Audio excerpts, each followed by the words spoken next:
My go-to explanation for any video is it's the end of the world, so nothing really matters anymore. Why not share a little?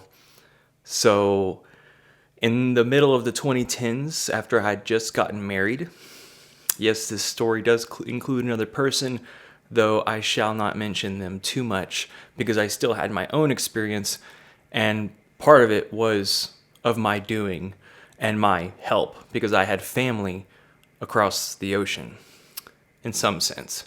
So I don't anticipate going to Europe anytime soon, and I'm sure some of my subscribers have spent some bit of time over there. Some may have never gone, but at its current state, some of my subscribers also inform me that the EU is disintegrating, much like the West is, and not to mention a potential all-out war between countries being dragged into a proxy war with what's going on with Ukraine and Russia. So I don't see really the need to fly, especially not that far. If I did fly again, which I don't see myself doing really, if by emergency I did, it would be to somewhere like New Zealand or Canada, but I would probably just drive up there in the coming collapse. Collapse is not survivable, I'm aware.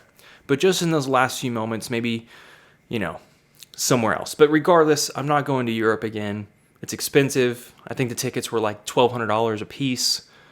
And that was like a 12-hour flight. 2 weeks in Europe. I have a third cousin that lives in Saint-Germain, just outside Paris, who graciously gave us the space to stay, to sleep, fed us. I took a picture of him, with my Nikon F5. I documented the whole journey, or at least the trip there. Tourist photos, if you find me on Facebook, you can see the whole album of what I'm talking about. But I'm just going to explain it, just talk about it. Because although it was with someone that's no longer in my life, like I said, it was an experience. We buy our tickets because we've both never been to Europe, and we figured why not make it a joint trip? And so we did, and my mom's second ex-husband drove us to the airport, and we flew there, and we landed in Madrid as a connecting flight, which was an awesome airport there. It's like really, I don't know how else to describe it, like cylindrical, modern, like chic, very, very up to date. And I remember the weather feeling like very like Mediterranean, kind of beachy, breezy outside. Not quite island, but kind of like that. So I wasn't there to spend enough time, and then we flew directly to Saint-Germain, or one of the other airports around Paris. I forgot which one. And my cousin picked us up and brought us to this really cute house that was like, it was narrow, but it was tall. And so you went up all these kind of stairs, and we had our two little guest beds, and they fed us like immediately when we got there. We're eating bread and butter. And I remember driving like from the airport to the house. There's just like cars everywhere and people hauling ass. I remember being like, man, people drive like mopeds like that. Like people die all the time there. Well, they used to a lot more before they make people take like hundreds of hours of driving courses versus here in America where it's like, oh, you meet a dumb instructor, you get your ID, you're on the road. And where that ends up. Lots of car deaths last year, 2021 in America. So we pull up to the house. We stayed there for the first 3 or 4 days, and they do everything for us. Like they take us on a boat ride through the Seine River where we go like through the city, and they're like pointing out all the landmarks. We're on the water. Then we go eat at a cafe. Like we do the quintessential like Paris kind of touristy things. We go see the Eiffel Tower and the Louvre. We didn't get to go into the Louvre, but walked around outside of it, and we'd be walking somewhere and be both interested in, like our heads were in two different places, and she would just walk away, and have to like find her, run around, get her back, and like we gotta go. We did like sightseeing, and I remember, and then we got to just go out and walk on our own the next couple days, and I remember getting lost. Like we would get lost in the city, just like the roads are all like hexagonal.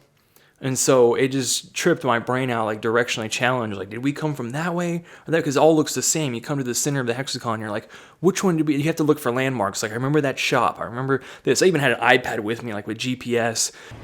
the dream space would be all about the visual, but it's more about the feel of it. My question is, what happens when you start messing with the physics of it all? And we were dealing with like cancellation from Ryanair. They rescheduled us. It was just like there was like little hiccups along the way, but luckily like we had someone with us, and my cousin that was an interpreter, and spoke English and French really well. Everyone mostly like was able to understand English, but not really speak it. And then we kind of just like played, and I remember just seeing people on the street in Paris like dressing so fashionably, and the smell of trash and urine. Moulin Rouge, like that whole that whole red light district is just like gross. And then we flew to Venice, and then we rented a apartment in Venice, Italy. And so we took a short flight, and that costed like an extra $100 because we didn't like fill out paperwork beforehand. €100. Like they kept like robbing us at every corner, but thankfully we had money to do all this. My ex had granted us some of inheritance, so we decided, hey, let's use that and go do something crazy. And I don't know how we took off time. I had a good job at the time. Anyways, back to the trip. So we spend Paris for like 3 or 4 days, and then we go live in Venice in an apartment. Or thought we were going to go to an apartment, but my ex didn't check her email. She was always bad about this, of like not checking up with technological things like I was. And he ended up not having the apartment, but he had another apartment for us, and it was nice. It had like an oven, like tiny little vent, and we could look out the window and see the water and the alleyways, and we would just like get lost in the canals, walk around.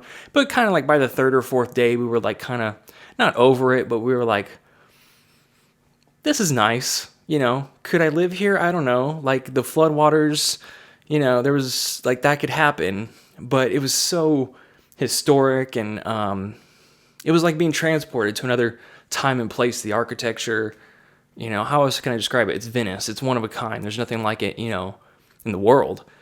And millions of people go there. And this is my first time. And seeing, I'm a nerd. I play video games. I'm like seeing the bridges and Assassin's Creed and all this stuff, like geeking out. And we eat like mussels and linguine, just really good food, like salty goods, like seafood and bakeries. God, it was really something else. And then we fly back. Our time was up. But the flight, had to be rescheduled to the morning. The only flight we could get back was like at 6 in. So we had to like wake up at like 3 or 4 in and like run through, because there was no like canal. There's no like taxi service at that in Venice at that early in the morning. And we had to like run with our luggage through dark alleyway through Venice at night at like 4 in. And that was an adventure. That was like pulling up the map. It was like a video game. Okay, are we here? What's, and like sweating. I'm carrying all the luggage. And so we fly back after I remember back to Venice real quick. I remember seeing like sunsets that were just like so amazing. It was wild. And then we flew back to Saint Germain, but my cousin couldn't pick us up for like a few hours. So we just like waited by. Oh, we also went to the Garden of Versailles. I think we either did that before or after. So our cousin took us to the Garden of Versailles, walked around that, like saw the mazes. Kings used to live behind this like golden palace, golden gated palace. And, they had all the wealth, inequality, just like it is today. They chopped their heads off. Guillotine the oligarchs. And it was her idea to go put our name on a lock on the river, on the Seine River. There's like a bridge where all people, like couples, put like lock with their initials on it. And so she was like, we got to do it. We got to do that. And it's like, it means you're together forever or whatever. I'm like, oh my God. We have like tons of luggage on us. And I'm like, we're not leaving this luggage at this park where we waited for a few hours. It was, whatever. It was like sunny. And she's like, let's run down these like 100 steps, go put a lock and like go up the steps. And I had to carry the luggage like the whole way. And it was an absolute nightmare. And I think we stayed a night with my cousin, and then we rented a hotel for 2 nights in the city. And right as we started to like go for the city, we took like a cab or something. Or we got off the train. Right, we got off the train. She got her period. So she was like having cramps and feeling queasy. And she had this thing of like not eating well, even though I told her to eat. And so I had to like carry her along. And like she was feeling nauseous in a city. Like I had no idea where we, like I just was using the map and was like, I think it's down this alleyway, like the little motel that we're staying at, which was cute. We got there. I just like laid her down, gave her a bunch of Tylenol, ibuprofen, and she said she felt better in a few hours. And I went and walked around red light district. We were like right by red light district, walked around, and people were like, men were like, "Oh, come in, like, oh, who you with? Want some sex?" And, just like trying to lure me in with all that stuff. And, I've been to Vegas before. I'm not a total idiot. And they're like, I'm like, I'm on a honeymoon with my ex. I'm with my wife. And they're like, "Oh, well, she's not here right now, is she? You want to come in?" I'm like, come on. I'm a very loyal partner when I'm with somebody. And I was just like 6 months, barely, I think we were like 6 months married at that point, 4 months, even less than that. So I just like tried a bunch of badass food, went and got like an espresso, bought a bottle of wine. It was cool.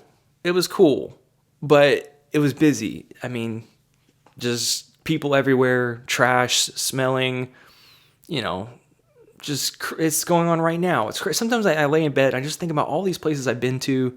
It was a mixed blessing.